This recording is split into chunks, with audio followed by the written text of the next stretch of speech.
প্রভুপাদ বিছানা থেকে উঠতে পারেন না।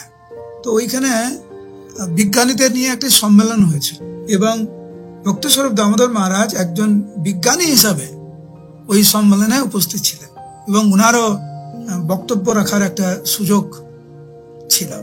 ওই সম্মেলনের পরে উনি প্রভুপাদের কাছে এসেছেন বর্ণনা করতে যে সম্মেলনটা কেমন হলো। আমি বললাম যে প্রভুপাদের শরীর খুব খারাপ ছিল, প্রভুপাদ বিছানা থেকে উঠতেও পারতেন না। প্রভুপাদ খুব উৎসাহের সাথে ভক্তিস্বরূপ দামোদর মহারাজের সাথে কথা বলতে লাগলেন। আর ভক্তিস্বরূপ দামোদর মহারাজ দেখছেন প্রভুপাদের শরীর খারাপ, কিন্তু শোনার জন্য কত উৎসাহ।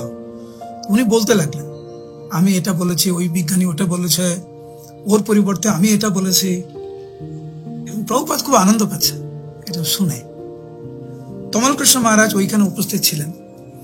তমলকৃষ্ণ মহারাজ প্রভুপাদের ব্যক্তিগত সচিব ছিলেন ওই সময়। তো উনি দেখছে প্রভুপাদের শরীর খারাপ, আর এতক্ষণ ধরে প্রভুপাদ কথা বলছে, শুনছে, প্রভুপাদ খুব ক্লান্ত হয়ে গেছে মনে হচ্ছে। তো তমলকৃষ্ণ মহারাজ চাইছিলেন এই যে কথোপকথন এটা বন্ধ হোক, প্রভুপাদ রেস্ট করুক।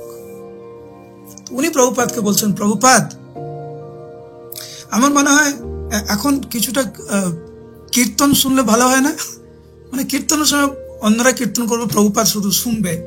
এখানে কি হচ্ছে, ভক্তিস্বরূপ দামোদর মহারাজ বলছেন, প্রভুপাদ বলছে, প্রভুপাদ প্রশ্ন করছে। তমলকৃষ্ণ মহারাজ ভাবছেন এটা প্রভুপাদের জন্য ঠিক হচ্ছে না। ঠিক আছে, একটুখানি শুনেছে, এতক্ষণ ধরে শুনছে। তো তমলকৃষ্ণ মহারাজ যখন বললেন, প্রভুপাদ আমার মনে এখন একটু কীর্তন হলে ভালো না? প্রভুপাদ খুব দৃঢ়তার সাথে বললেন, এটাও তো কীর্তন।